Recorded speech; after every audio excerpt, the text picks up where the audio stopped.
So, hey everybody. What we're going to talk about today is how can you value project management? And a value meaning is like, what's it worth? You know, we know projects are valuable. Hey, that's how we make money doing projects in our business. We know that project management is good. You know, zero project management, that's not very good. How do we know if we have enough? How do we know if we don't have enough? Well, you know, I've been in this business since 1980. And there's one thing I've learned since then, and I'm pretty sure about this, and that is managers like money. And if you can quantify something and make a credible case for how doing something will make money, people go, hey, that's good, and will actually spend money. If you can't quantify it, people might try it, might spend money on it, but you're not going to really optimize it. You're not going to really, you might overinvest, you might underinvest. And when you quantify it, it helps us make the right allocation. And so what we're going to do is talk about how can you actually define this so that we can make sure we're spending the right amount of money on managing a project. But before we do that, you know, first things first, I want to talk about HSE. And there's been a lot of time people talk about how not to spread COVID, what to do, what not to do, and so forth. Well, my daughter's an oncologist, and many of her patients are very compromised, and she's had a number of them that actually had COVID. And I want to tell you what she tells people who get COVID. So this is not like, how do you prevent it? This is like, well, what if I got it? And, you know, COVID for most people is no worse than the flu. And that's part of the problem with it is that most people, a lot of people don't have any symptoms at all and continue to spread it. So that's part of this stop the spread thing. But it is very, very contagious, and that's the issue. And it's very dangerous for older people or people with other risk factors. But even young people need to be careful, because if it affects your lungs, things can get bad very quickly. If it's not in your lungs and you're not old, it's kind of like you may not even know you got it, or it's a flu or something like that. But the idea is that if it's in your lungs, it gets bad quickly. And so what she says is, you know, if you get, you're supposed to quarantine, you get the flu, get COVID, quarantine, stay away from everybody, don't go outside. Okay, that stops the spread stuff. But okay, I'm home and I'm sick, or I've got COVID, what do I do? Well, what she says is you need to seek medical attention immediately. In other words, don't stay home. Don't you need to get this addressed. If you have a fever over 40 C or 104, so it's, you know, okay, that's really high fever. Okay, good, fix that. If you're very short of breath, having trouble breathing, that's hey, that's a bad sign. Get it addressed. I know one person actually died from this, and they were kind of a tough guy, and so I'm going to tough it out. And this is a young person. And it's like, well, I'm a tough guy, I'll just tough it out. And well, if it starts affecting your lungs, it's a problem.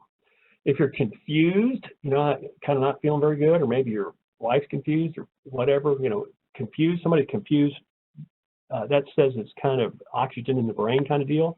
But another way to do this is at one of these pulse oximeters, if it's less than 90. And so you might not have a high fever, you might not be short of breath, you might not be confused, but if your blood oxygen is less than 90, it's getting to your lungs, and you've got to do something about it fast. And these things are, you know, I'll just pick one. I don't know if this is a good one or not. There's bunches of them available, you know, $13 or whatever. And as long as the reading's good, if your hands are cold or so forth, the reading might not be good, but as long as the reading's good, you know, address it. And so err on the side of caution, because the lung issues are much more treatable if you catch them early. If you don't catch them early, it can be a problem. If you catch it early, particularly if you're young, it's probably not that big a deal, or let's say less of a deal.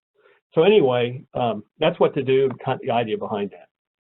And so what we're going to talk about, getting on the topic, is how do you manage project, how do you value project management? How do we know if it's good or not? You know, and of course, auto repair shop that was near me said we offer 3 kinds of service: good, cheap, and fast, but you can only pick 2. You know, good service is not going to be a good service is cheap, it's not going to be fast. So if you want it cheap and good, you've got to stay here a while, whatever. Good, fast service won't be cheap. You want me to do this right now? Well, we got to fly in the part or whatever. And fast, cheap service won't be good. And so good, cheap, and fast, of course, in project management, we call those quality, cost, and schedule. And so to talk about project management, we're actually talking about getting quality at a cost of schedule, and making sure those combine in the right way. So how can you do that? How would we know? So I'm going to give you a 90-second answer to this and then kind of dive into more detail here a little bit.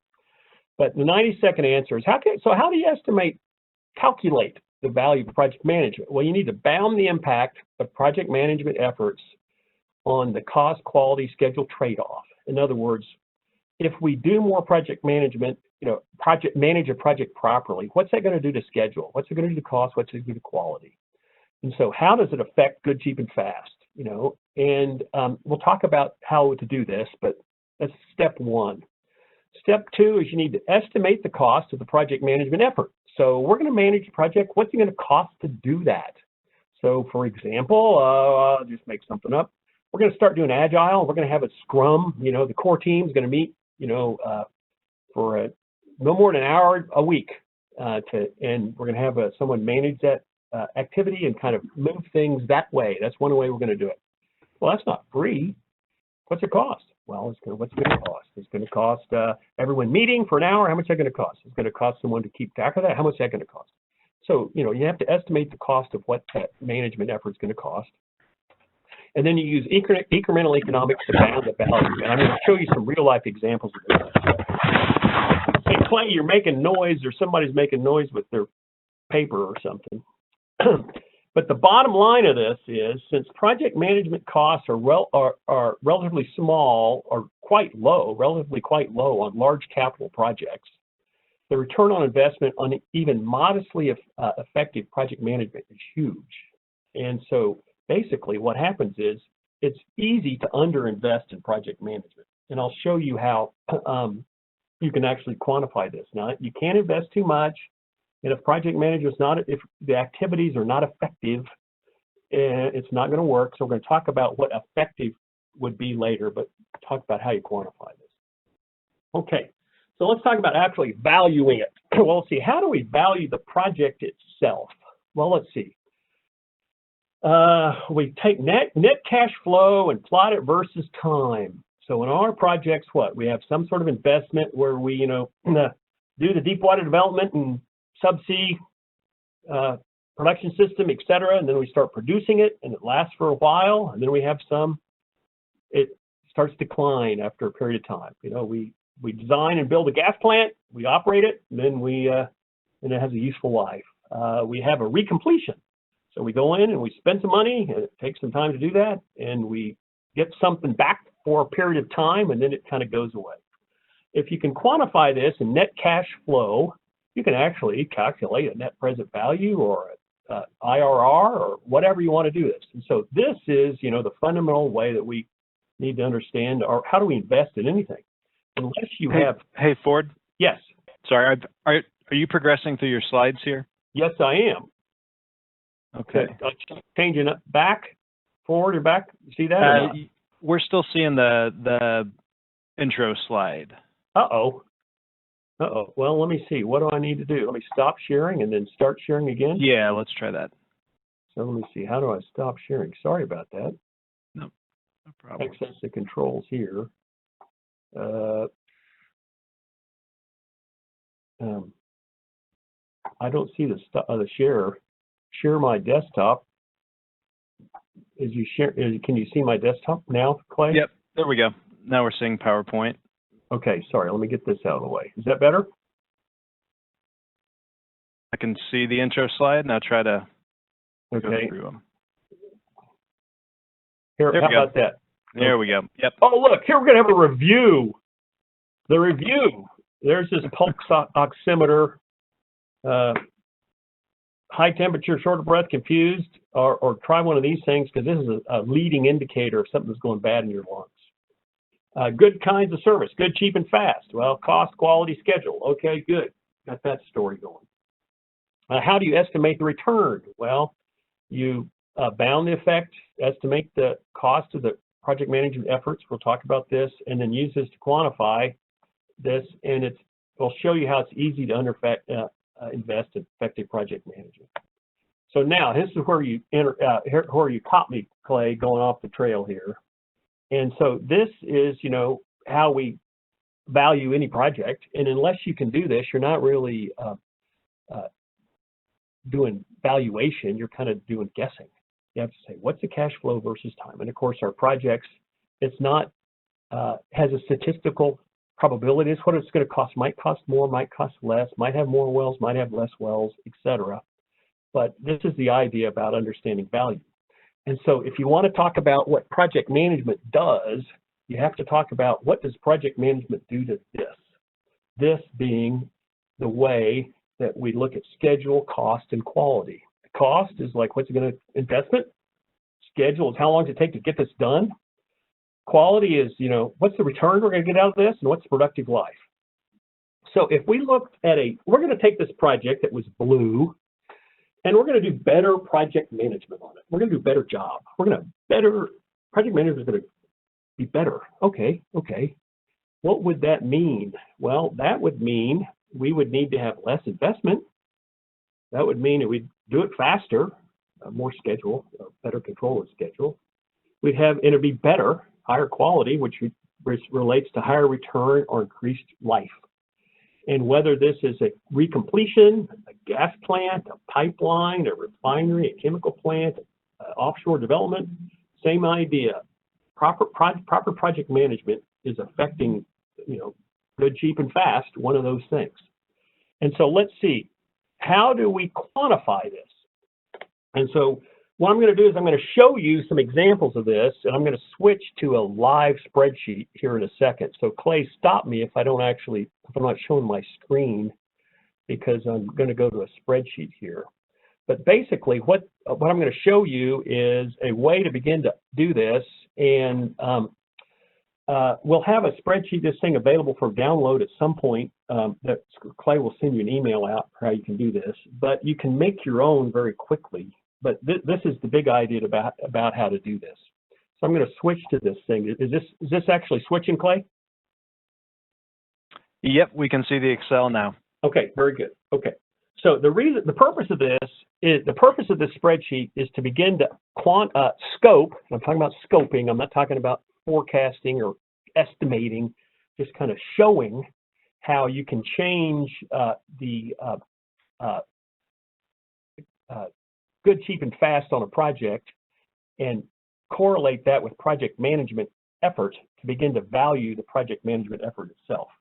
And what I've got here is a part of the spreadsheet that talks about development costs, and it says, how much is the project cost? In this case here, we say this is a $1 billion deep water development. Make numbers round, $1 billion. Okay, million, thousand, okay, billion. Then we have two other numbers here that talk about, so how are you spending that money?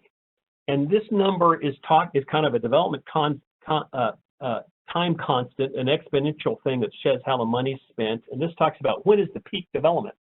So we're going to spend this $1 billion, and it's going to take, in 3 years, we're going to spend the peak. And the way this looks is like this. Here's the way this blue line here is our cost. And when I change, the area under this curve is $1 billion. And this kind of shows how this changes. And if I change those numbers, I'll move the peak around, and I'll do that in a second to show you how that's what the cost is. Well, what's this thing worth? Well, what's it going to make a year? Well, I say $200 million gross, our net production revenue. And how fast does production grow? And when's our first production anyway? And so that's what this number looks like. And so this lets you easily draw a curve that looks like this orange line, and then there's a decline at the end. You can say, well, how long is this project going to last, and productive life going to last, and how fast does it decline? This gives me net cash flow versus time, and if I look at the discount rate, so I put what is my discount rate for this in time value of money? I have 12%, maybe it's 10. I'm not sure what companies use nowadays, but say put in 12%. That says the net present value of this project is $600 million. And the discounted return on investment, which is the net present value divided by the present value of the cost, is 99%. Basically, dang it, we're doubling our money on this project. Pretty good project. This is a good project. Okay, so this is our project. Well, what would project management have to do with this? Well, what you can do with this is you can come in here and look at, well, what would happen if I compared this base case economics and I actually had something different? And so let's see what would happen here. Let's see what would be here. Well, what would happen if I improved the cycle time of this project? Better project management would have a better schedule. Well, what if I could, or let's do this 5% faster? So what's going to happen is I'm going to make sure I'm going to cost the same amount of money. I'm going to have the same production value. It's just going to take 2.9 years instead of 3 years to get my peak development activity. My first production will be 2.9 years instead of 3 years. What that does is that event right there improves my net present value and this ROI ratio by 5-6%, and is worth how much? The difference between these two numbers. What happens if I reduce the cost? Let's not go something crazy. Let's say this reduced cost 1%. Let's say just 2%. Just 2% cheaper. So how do I do that with project management? Well, we make sure we have lead time so that we have good purchasing processes and don't be overpaying to get something there too fast. Make sure that we're buy the right amount of material, don't overspecify things, etc. Well, if I can do something 2% faster, this project goes from a net present value of $650 million to $744 million, and just improve the revenue 2% because we design it so that the operability of the facility is better, 2% better per year in any given year. The wells are properly placed. We have more operability, less downtime, better maintenance processes, easier to maintain, etc. And so what's happened is modest changes in cycle time, cost, and revenue can change a project's return from 1,000%, from 100% to 124%, say, in this example that I've used here.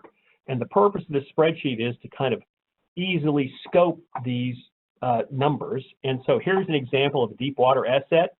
Well, here's an example of midstream development. And so this would be pipelines, compression, and 400 million cubic feet a day of gas. Here's an example of recompletion. This doesn't take years. This takes months.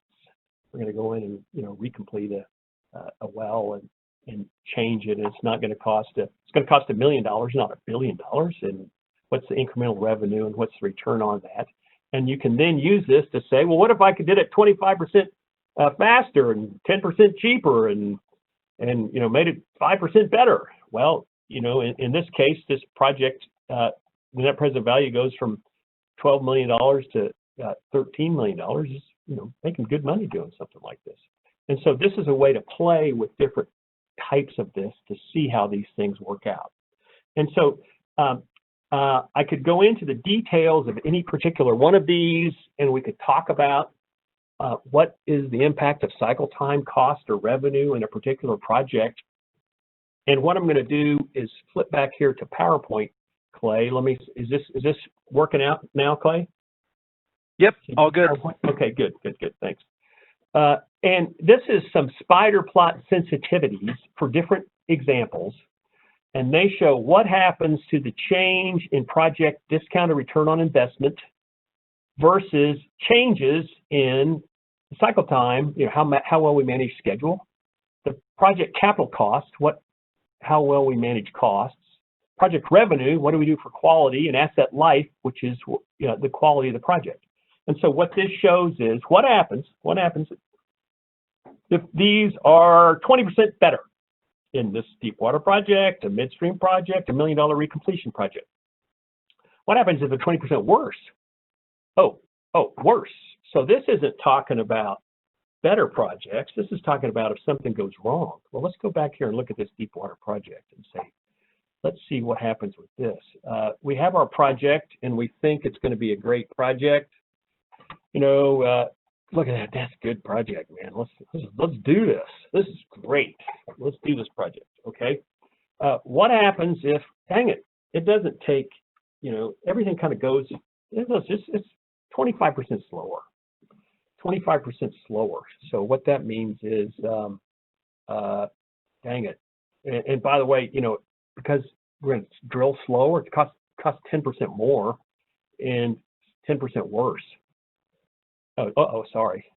I'm making this seem better. 25% slower. I got to be minus signs there. I'm in trouble. 25%, 10% more and 10% worse. Look at that. What's happened? I've taken my great project. This is a great project. And what happened? Dang it. It's 25% slower. So instead of taking, 4 months, it takes 5 months. That's 25% slower. Costs of 10% more. Oh yeah, the wells. The wells aren't $30 million. There's $33 million. Okay. And revenue, 10% less. Instead of getting 100,000 barrels a day, we're getting 90. So if that happens, this great project, that's bad. We're losing money. Shouldn't have even done it. We're destroying company value by doing this project. And so project management is about improving things, but also keeping bad things from happening. And so so that's what these numbers show for sensitivity, and what these sensitivity plots show, and it depends on the project, but very often 20% improvements in capital cost or revenue can double a project's return. So 20% cost or revenue, that might not be easy to get, but if you could, project's twice as valuable. 20% reductions can often make a project be bad, like it's really bad. And so, normally capital costs and revenues are about as important as each other, but it's not always true. It depends on this particular project and time value of money, discount rate you're using, and so forth. So in other words, you can say, oh, we could spend 20% more, or we could double the investment and it will double the revenue. Is that worth it? Normally they just trade off, but doing this analysis lets you see how that works out. For equivalent results, you got to increase revenue by 20% if you increase your cost by 20%. And that's kind of logical and makes sense, but it's not always true. So you need to look at this. Cycle time can be significant, but sometimes it's not. Sometimes moving things forward helps, and sometimes it doesn't. And it depends on what the project is. Cycle time is something that's kind of easy to move forward sometimes just by properly scheduling. Here's an example here. If you can do things 10% faster, only 10% faster, you can make the project be 10 or 20% more valuable in this particular recompletion project example. Depending on the situation, a plus or minus 20% change in asset life, that might not move the needle much. On very, very, very long cycle projects, long life projects, what happens 30 years from now doesn't matter. So, it's just not worth it messing with it now. And so, and this helps you understand what, the impact of project life. Here's an example in a deep water project where it can impact the project relatively significantly. Is it worth doing? Well, you can overspend or underspend, and this helps you understand it. But one caution about this is cost is often a function of time on a project. The amount of time it takes you to drill it and for example, goes with time a lot.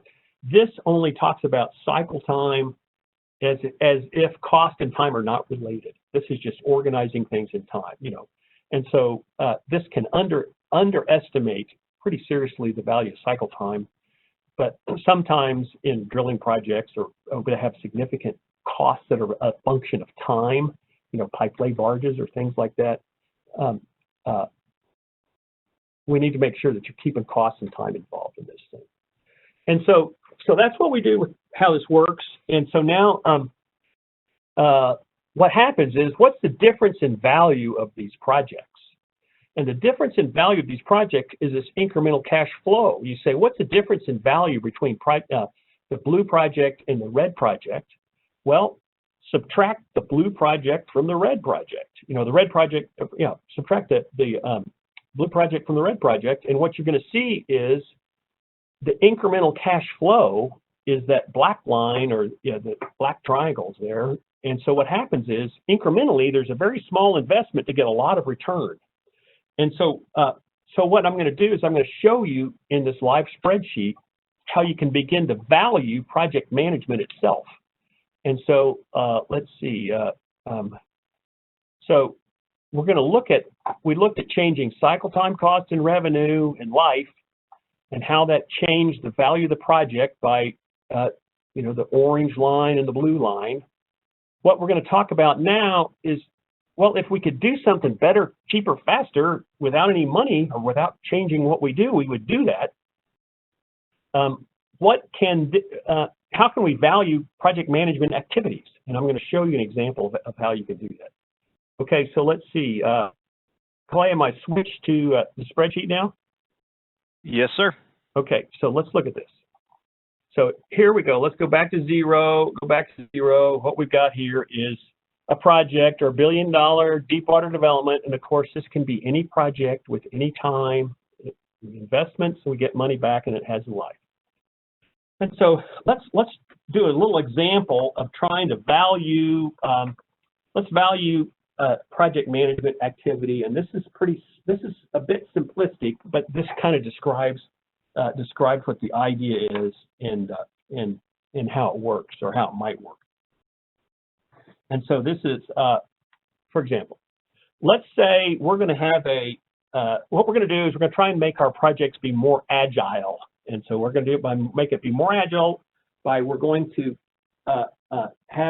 institute a Scrum where we're going to go through, and this is simplistic, but just to describe it, we're going to have all the core team, meet once a week and have a formal process where we go through and talk about activities and manage those on a weekly basis. Say, just make that up. Well, what's that going to cost? Well, let's see. Let's say it costs $100,000 worth of training to get that set up and going, and project management system or something like this. And what's it going to cost on an annual basis to execute that for the life of the project? Well, let's see. We got the time of the people participating. We're going to have the time of somebody managing that activity. Maybe we'll have somebody doing that, full time. Let's just say that. So let's say this is going to cost us $300,000 in people's time and $300,000 a year, and people to manage, to improve or change that management process.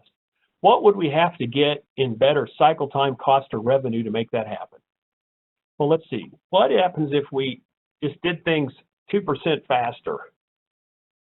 Well, if you could improve, if that activity would cause things to happen 2% faster, so that that process would alert people that, like a critical chain kind of process or so forth, that things are going to happen sooner. And what would happen is the the change in net present value of this activity is $17 million. And the return on this investment of doing these things is what? 800%? 800%. So you're getting back 8 times your money by doing this project management activity. A small change in cost, cost and improvement in revenue. Look at that, we're getting 3,300%, 3,000% return by just, having a small, effort. Now, of course, I'm just picking these numbers and I'm just typing them in. Typing them in does not make them happen. But you can begin to establish links between the cost of the management activity and the value of the management activity by understanding how does that management activity, that project management activities, something people does, affect cycle time, cost, revenue, and life. And the need or the ways that you affect cycle time, cost, and revenue and life is different on different projects depending upon the shape of these curves. What this little tool does is let you pretty simply create cash flow profiles that look like this and revenue profiles that look like the blue curve and cash flow profiles that look like the red curve, or the orange curve, I should say, and quickly mess around with it and see what happens. You can just as easily do this by having a spreadsheet that has, estimates of your costs and looking at the sensitivity of cycle time, cost, and revenue, and then begin understanding when we have projects where it's very late, what could we have done to have prevented that? And so if we have something that's like 25% late, what's that do to the value of the project? Well, we're losing $200 million in value. What kind of activities could we have done to eliminate that? And how much would they cost? And if it's, more scheduling, so that we'll, have a little bit of scheduling system setup charge, and then, a bunch of scheduling on the project, oh, dang it. And if that could turn this back from 0, from 25 to whatever, you would, improve the return by 25%. You're getting 6,000% return on your investment by improved scheduling in that particular situation, if you can show that these activities affect cycle time, cost, and revenue. And so that's how I know how to, or that's how I would try to estimate the impact of project management on our projects. And you can actually do this by beginning to understand what management activities end up affecting the project performance, which is good, cheap, and fast. So let's see. That's the big idea with this. And so has this ever mattered in real life? I mean, what are some examples where what I'm talking about actually applies or has applied? And I'm going to show you something that we're kind of all familiar with, and then I'm going to spend a little bit of time talking about what makes effective project management and how you can actually make sure you can impact these things, or cycle time, cost, and revenue. And so where has this ever mattered in real life? Well, we all have pressure to do more with less. So that's what kind of our vice president of our finance, more with less, more with less, more with less. Okay. And so here's an interesting thing about what more with less kind of caused our recent, the oil decline drop that we had in 2015, where in 2015, the oil price went down a lot. And in my career, there have been major drops in oil price 4 times before that. And they are always caused by, economic recession, global recession. So in 2009, global recession, oil price dropped, that's bad, okay. Mainly that. Sometimes they've been caused by OPEC increasing production in different cases for different reasons. But they'll increase production a lot for various reasons, and they'll cause the price to drop. And so that caused a big drop. The drop that we had in 2015, and that is still causing a lot of our problems, by the way, wasn't caused by oil, a worldwide economic collapse. In 2015, the economy was good. It was caused by increased production, increased shale production. And where did this increased shale production come from? The increased shale production came from a continuously improving good, cheap, and fast on shale wells. And what this shows right here is the full cycle barrel of oil equivalent per active rig in all these different shale areas in the United States. And in 2008, you'd say you have how many barrels of oil equivalent production do you get per day for an active rig? And so if you have how many active rigs do we have, and what kind of increase in production do we have in these particular areas? And it used to be, here, this is 200, for example, down here in the Eagle Ford, say, I think this is the Haynesville. You'd get 200 barrels a day increase in production for every rig you had running. And what happened in this decade, in the teens right here, that number went up so that if you say, what was the improvement in that percentage improvement, it went up 23 times better than it was in 2008. So there's a 23 times improvement. This wasn't 2 times improvement, 23 times improvement. This kind of improvement is doubling productivity every year, every 2 years. So every 2 years, you would double the percent improvement you had in the development effectiveness, full cycle development effectiveness of these areas. So how's this possible? Well, to double in a year, you need to improve 45% in 1 year. How do you improve 45% in 1 year? Well, you get wells per rig going up 13% a year. So you improve the speed at which you're drilling at the same performance. You have better geology, G&G guys figuring out so that we're actually, the wells are better positioned, geosteering and in the right part of the field and so forth. If you do that 13% a year, and you improve the completion, the production completion by 13% a year so that we access them with better fracking and so forth. In 1 year, you'll improve 45%, and in 2 years, in a year, you'll improve 2.1 times a year, which is how you get 21 times better in that period of time. And that is doing what? That is making sure that we're doing things better, cheaper, and faster through this period of time. And it's, you know, it's a continuous project management effort. Doubling every 2 years. Shale productivity doubled every 2 years. Unconventional productivity doubled every 2 years in these various areas. Let's see. By the way, the areas that didn't go so quickly were the areas that were already kind of good in the first place. And so these areas didn't improve as much because they were already kind of good in the first place. And so doubling every 2 years is like Moore's law in semiconductors. And so, you know, transistor count, you know, talking about everything doubling every 2 years, you know, how many transistors you get on an integrated circuit, well, it doubles every 2 years. And what happens is if you double every 2 years for 10 years, this is what you get.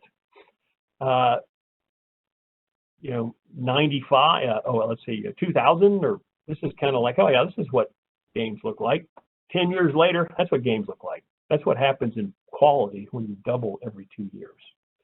And so more with less in the shale caused this problem. More with less said, you guys better figure out how to do more with less in shale because we're going to quit doing this if we don't do more. And did it.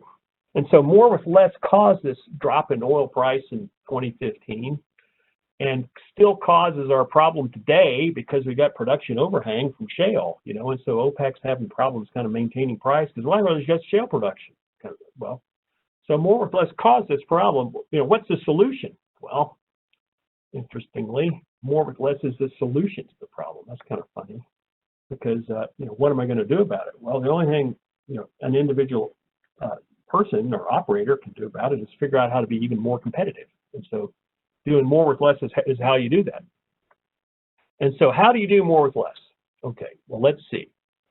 You know, how can we get cheaper and faster and better at the same time? Better, cheaper, faster at the same time. Well, make sure you got the right people doing the right things at the right time. Okay, this is project management. That's just basically what happens. Continuously improve project management.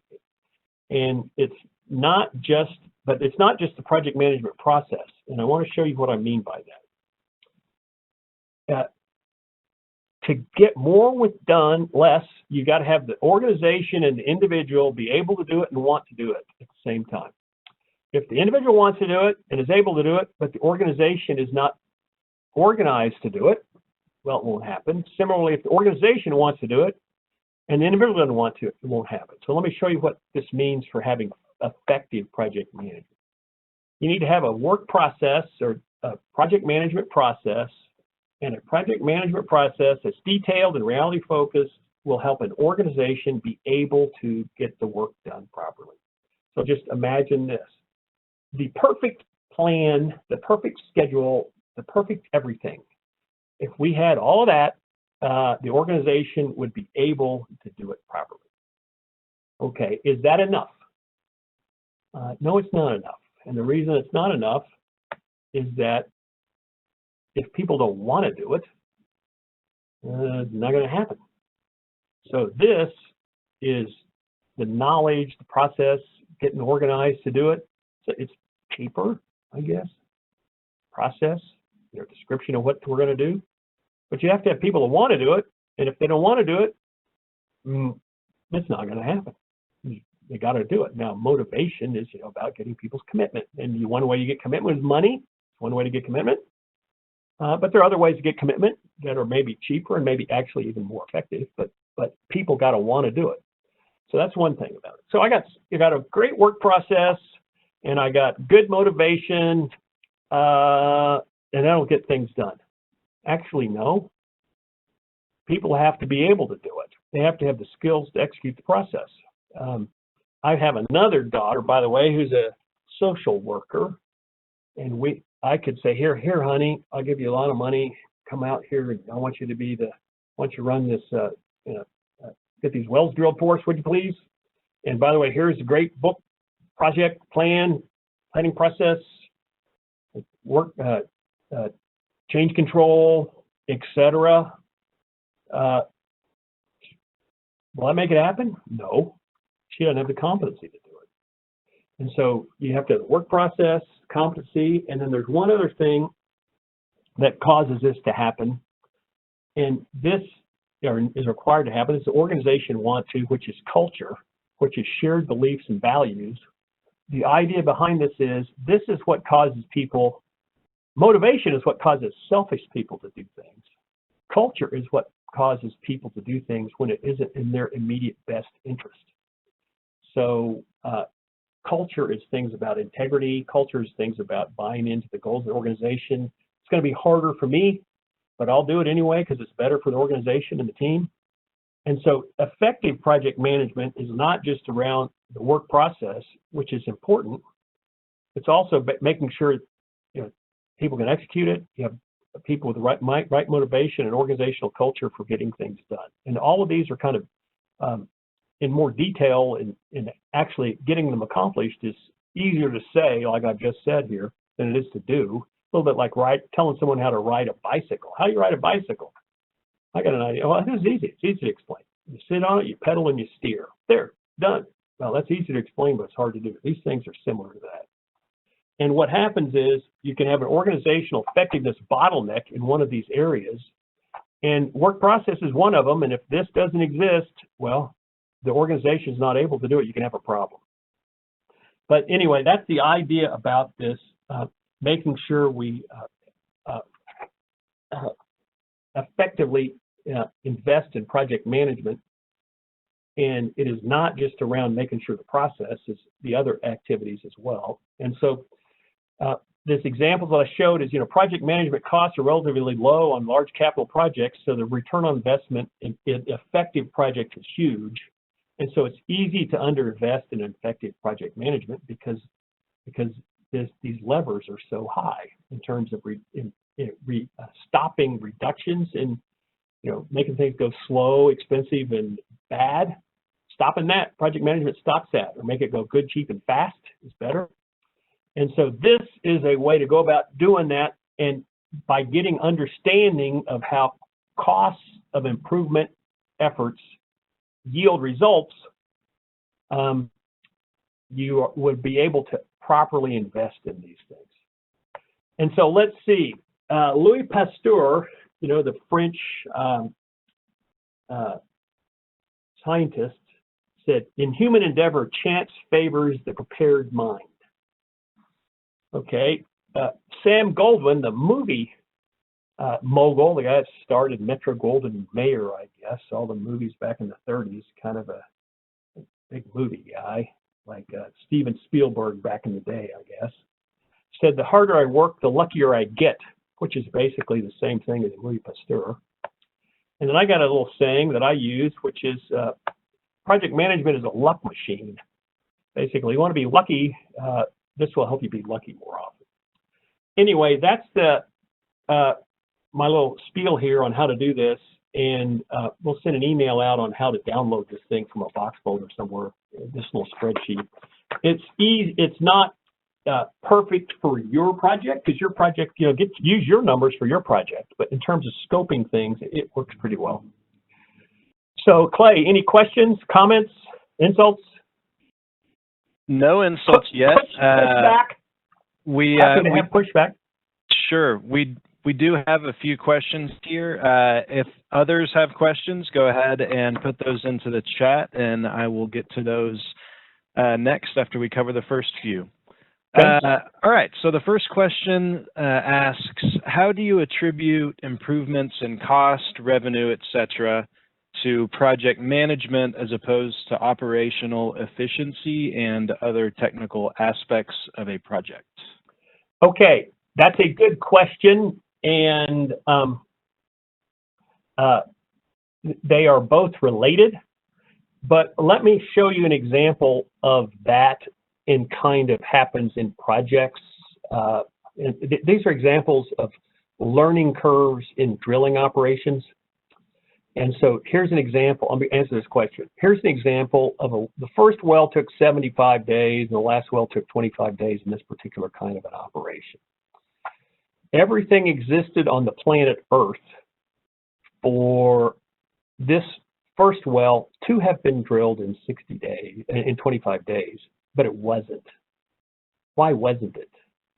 Because these people were not properly organized to execute it. The bit, the mud, the rigs, the people, everything was existed, but what didn't happen was their ability to understand what it is I'm supposed to do.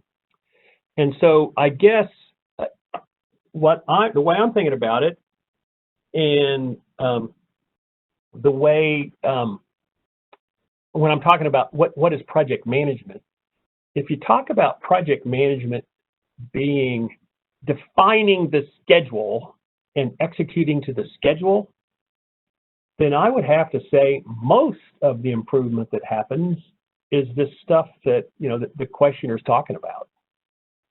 If project management is about getting the right people to do the right things at the right time, if project management is if doing the orange curve is much more valuable than doing the blue curve, which it is, if all of the technology and all of the things exist on the planet that would allow you to do orange instead of blue at the, you call that operations? Okay, so operating in year 9, we have better operations. Why do we have better operations in year 9? We have better operations in year 9 because we have better equipment there, because we have better operating procedures there, because people are more skilled there, because we've structured the incentives so that it's working properly. Well, where did that happen? Well, that happened because when we designed it earlier, it happened. And so if project management is only about making schedules and kind of making sure equipment shows up on time, then it is about mainly other things. But if project management is about having the right people do the right things at the right time, then that's where this improvement comes from. Now, some of this stuff is invention in terms of different completion activities and better cement or something like that. But I would say if everything existed on the planet Earth at the beginning of the project, then it's not about improving, science. It's about improving your practices and so forth. So that's maybe a little bit of a arm-waving answer to the question, probably is. But we should talk about what do we need to do to get things done right, not about project management in terms of scheduling. And this improvement effort takes time and cost. And I guess if you say project management is only scheduling, say, and we put project management in a box, then this would be the way to value project management. And then you say, well, what about other improvement activities? Well, this is a way to value other improvement activities as well. So that's my answer to that question. And it may be a little bit arm waving, probably is. But the idea is, I think what is true is this is pretty valid right here. And if this is project management, then that's what it takes. If this is about doing things right, well, then let's call it that and let's do that. But that's my attempted answer to a very good question. By the way, there's no No stupid answers, no stupid questions, only stupid answers. Now, maybe that's a little bit stupid, but that's my attempt. All right. Thanks, Ford. So next question here is, in your scope tool, do you have commodity price as a variable to run sensitivity? No, I don't have commodity price to run sensitivity, but what you have to do is go, well, commodity price goes down. Well, here's what, let's let me put that backwards. Commodity price is going to go down. Our revenue is going to go down by minus 50% because the price goes from 40 to 20. Well, good Lord, that's what's going to happen. So a lot of the sensitivity we have here is, of course, commodity price, and so that's our world we live in. So this is not, a world's only predictive tool that you could have. This is for understanding changes in cycle time, costs, and revenue, and activities associated with that. So that's how you would have to do commodity price changes. And reduce revenue by half. So. All right. Next question asks, are there tools or methods to assess the incremental value of project management post-mortem after project results are known? Okay, good point. What I would do in that case, and this is the kind of thing, you can use the real economics, but this is the idea behind that. We had a project, and you know what? We thought it was going to be a good project. The FID economics was this, and what happened to us, it took twice as long and cost 25% more, and return was 20% less. Dang it. Our great project, it was actually ended up costing us $700 million in value. That's not good. Well, how would we do that? What you'd have to do is in my opinion, is go understand in the post-mortem context, what was the root cause of these issues? And the root cause of those issues relate, if you do a 5 whys. Why did it do this? Why did it do that? Wrong project, because this is so forth. It normally always goes down to somebody did something or somebody didn't do something. There's a human performance factor in this thing. Those human performance factors end up relating to we didn't know what to do, which is process. Unable to do it, which is competency.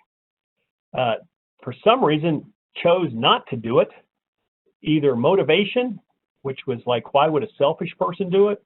Or culture, was something going on about the way our shared beliefs and values that caused us to have errors? And so correlate the root cause of the cycle time, costs, and revenue, and understand what could have prevented that, and just say, for example, addressing these issues would have cost, make something up, $1 million a year. Well, if you had spent $1 million a year and could have made these go to zero, it'd be, the change in value you're looking at is $1.3 billion. Good money. If $1 million would have done it, but that's my attempt to answer that question. All right, and then this is the last question we've received so far. So this is last call on questions. We do have a few more minutes, so if you want to get any more in, go ahead and type them into the chat. So the last one I have here is how to evaluate risk. So if you go faster and cheaper, the project may have to take on more risk. Okay. That's a good point. And let me say, okay. So this is one of the things you can do with this. The one thing this will do very well, he says, how do you evaluate risk? That's a different question, but I'm going to talk about how do you trade off time and cost. What if something is going to be 10% cheaper, but take 30% longer? This will let you trade off those things. And in this particular case, if something was 10% cheaper, I could be 30% longer, and I'm still money ahead. So this is one of the things that you can do with that. If you're talking about how do I trade off risks, we could say, well, let's see, if I go 30, I do this 30% faster, we're going to go really fast, we're going to crash the schedule, we're going to do everything, we're going to go as fast as we can, we're going to use the design we currently have. We're not going to take time doing that. We're not going to reprocess seismic. We're going to just, get the rig that's available, not the best rig or whatever, most appropriate. We're just going to go, and we can do it 30% faster, say. And if we do that, let's say, what is that going to help us do? And you go, well, look at this. Dang, that's great. Well, what's going to give us? This is the value that we could get by going 30% faster. Then here comes the question. If we go 30% faster, and what might that do to cost, or what might that do to revenue? And if we can achieve the same cost and revenue, hey, we're way money ahead. But what if, we could do this in, production could go down by 20%. It'd be real simple. Well, you know what? Going faster, if it's going to reduce revenue by 20%, that's kind of a fool's deal there. That's wrong, because you're losing value. And so, in other words, we're not going to do the reservoir study. We could go faster if we didn't actually reprocess the seismic and understand where we're going to put the wells. Yeah, we could go faster. And so, what's the possible gain? Well, what's the possible loss? And so, the way you would use this is to have different outcomes with the risk, and say, what if everything went good? What's the value? But what might it cost us, and what's the probability that it might cost us something? So, for example, if there's 100% probability that going faster will cost you nothing, then the value of this is, $180 million. But if going faster, do it. But you know what? It's not 100%. Maybe it's, let's say 50. There's a 50% chance we'll get $181 million. Well, what if there's a 50% chance we won't complete properly and so forth? What's going to happen? Well, there's a 50% chance we'll lose $560 million. So risk the various options and use these to understand the values or scope. I call this scope, the value of outcomes, and risk those particular outcomes. So that's my answer. I think it's a reasonable tool for this. This kind of thing would be useful in the initial phases. When you get into a real phase, you'd want to be able to value. So what's the reservoir? What's the seismic going to get us? Use some value of information techniques to understand the value of the seismic. But this can help you scope those things. So other questions, Clay? I guess we got 0 minutes or 1 minute. I'm happy to answer some more questions if there are some. Try to answer questions.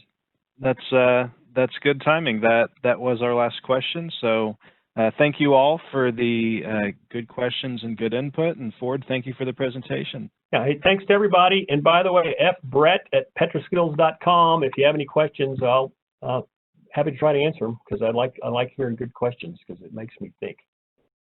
Yep, I will include that info when I send out the recording, and also a link where you can download this Excel spreadsheet if you like. So great. Hey, thank you, everybody. We appreciate you spending time with us today, and we hope to see you in future sessions. Thanks, everybody. All right. Take care.